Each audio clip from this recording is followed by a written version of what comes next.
Have you ever wanted to recreate a beautiful, bountiful harvest that you've had some years in the garden? Well, let me show you how you can get a jump start on next year's garden by overwintering some plants. And Luna's going to help me show you how to do it. You're in the garden with Patrick. Depending on what zone that you live in, you can do what we call overwinter plants. And what you're basically going to do is you're going to take a prolific plant that did very well for you, and you're going to kind of keep it alive during the winter time, and then you're going to plant it early in the spring, and then you're going to have a big jump start on your vegetable garden next year.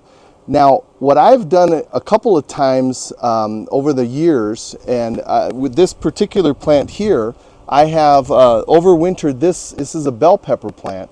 We did this last year. I'll put a link in the video description box below. I did a couple of peppers. I did a poblano. I did a sashito, and I'm going to do that again this year. And I'm going to show you real quick how to do that in a real short video. In some areas it might be too late for this, but surprisingly we've had so far a mild winter. It's January in zone 8A here in El Paso, and we've had a couple of freezes. It's been 26, 25 degrees, but surprisingly you still see a lot of green growth on some of these plants, and actually you can even see a bell pepper that's still growing here. So I'll show you that. And what we can do with these plants, we'll just wait for them to die, I guess, in the winter. But what we can do is we can overwinter them. We can save these plants, and instead of planting seeds or purchasing some at your big box stores or that kind of thing, you can actually save this plant through the winter, and then what you'll do is you can plant that early in the spring, and you'll get a lot earlier harvest from your vegetables. Now, this is even better, especially if you've had one of those plants that has been especially prolific, and you've had a great harvest the whole year, and no diseases and that type of thing. So it's a great way to get a jump start on your spring garden and keep some of the varieties that you love. And I'll show you how to do that right now. Okay, so the first thing that you're going to do when you overwinter your vegetable plants is you're going to dig around your plant and just kind of loosen up the soil a little bit, and you can then gently pull out the rootstock and with all of the roots here. And you can see here that this bell pepper, it's still trying to produce, okay? It's still got some bell peppers that are on there, some flowers. So even though we had a couple of winters, freezing temperatures so far, it's beginning of January here, this plant is still very much alive. So I'm going to keep this, and you can see how thick this stem is. This is the second year that I've done this on this particular bell pepper plant. So we're going to overwinter this. Once I'm going to show you after we dig this out, I'm going to get the other two here. And again, same thing. I actually started this already for you here on this one. And we just kind of loosen up that soil, pull that out, shake that soil off. We're going to rinse that. But again, the same thing on this one. I got bell peppers here. I got flowers. I still got things going on here. So we're going to put this in our little greenhouse, and I'll show you how we kind of overwinter this, and we'll be able to plant this in the spring. So I've done this with a few plants in the past. It's done very well. And what we're going to do with these bell peppers, I have some sashito peppers. So this year I'm going to do about maybe 5 of these. So once you have pulled your plants from the garden soil, you're going to want to clean this and rinse the root ball from any kind of soil. Sometimes the soil inside maybe has some diseases or other things in it that you don't want to put in a pot. So I'm going to just rinse this really, really well. And you can see how, for the most part, all that soil is now removed from the root ball. So now, once we've done this, and we have our plant with its beautiful roots in here. You can cut some of these if you want, but these look pretty well. So I'm going to take this, and we're going to take this and put it in a nice bucket. You can use whatever you want. I have a couple of these left over from last year, plants that we had in them, but again, you can use whatever. The soil that you want to use really good soil, because again, it's going to sit for at least another month or two in your greenhouse or in your garage. You want to pre-moisten your soil with some water, and then you're going to place your plant in here. Now, if you see here, what I've done with this particular plant, I've cut a few from the top, and I'm still actually leaving some of this leafy green on here.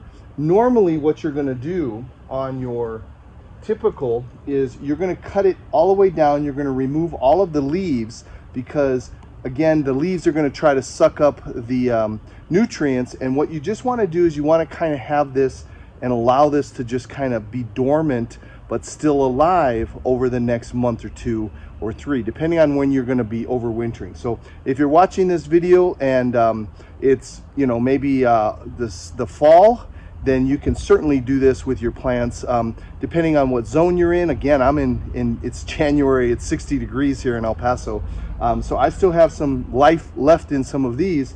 So, but I'm going to take all of these leaves off, and you're going to just basically be left with a stick. And then when it starts to warm up again, after it's being dormant, it's going to start growing here in these nodes. You'll see these nodes. This is where all of the actual leaves come out, and you can see some just wanting to pop out here. So we're just going to kind of leave those, and we'll take all the rest of the leaves off. So this is my jalapeno plant that I had last year, and I know that because you can see here, there's a nice little jalapeno still growing. Remember, we're in January here, but I wanted to show you how to prune. If you are any good with pruning, say like a rose bush or something like that, you're going to prune where the node is here, and you can see how it's a swelling of the stem. And you're going to try to keep maybe about 4 or 5 nodes high, and then you can also keep some of these branches to come out. Now, if you look at here real closely, okay, you can see there's a couple of nodes right there, okay, and so that node there is going to be another part of the plant where it's going to start growing leaves. So you can cut anywhere along those lines and these nodes, and then you'll start having bushes that will start to come out. Again, you can see here the leaves that are coming out a little bit, okay? And so what you're going to basically do when you see those leaves, you can leave the leaves there, especially if they're real tiny like that. These leaves that are larger, I'm going to take these off. We're just going to snip those off. And from there, where these leaves are coming out is exactly where the branches are going to start coming out from in the spring when you have this new plant come. Okay, so we're just taking off I shouldn't say most. I'm taking off all of the leaves here. Okay, and we're just going to let that go. And again, you can see here, still got a little jalapeno going. I'm going to leave that on just for now so we can identify it, although I have already labeled my plant.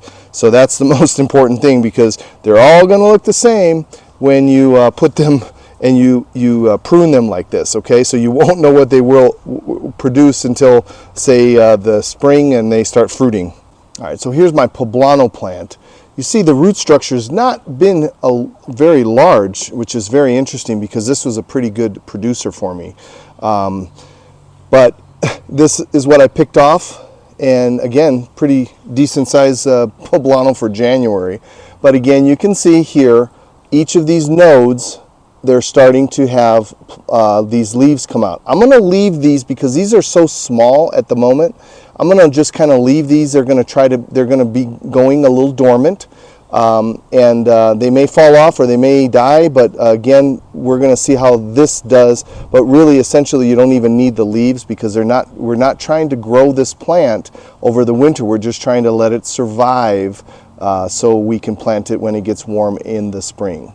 So I have essentially overwintered 8 of my most productive plants this year, and so it's going to be a great beginning for the spring. So and one of the nice things about this whole thing was I actually found a few fruits here, a couple of the Anaheim chilies, long green chilies, and the poblano chilies, both from the Hatch Valley.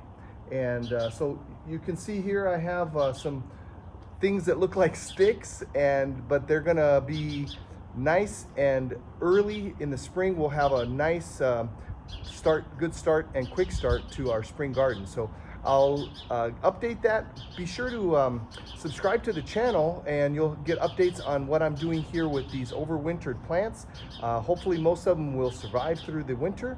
And again, it's not too late to think about doing something like this with your plants. So think about overwintering. I'll put a link again below in the description box on a full video that I did last year on a couple of plants too. So this year I feel a little bit more confident about what I'm doing here, and I think we're gonna have a really good start to our spring garden.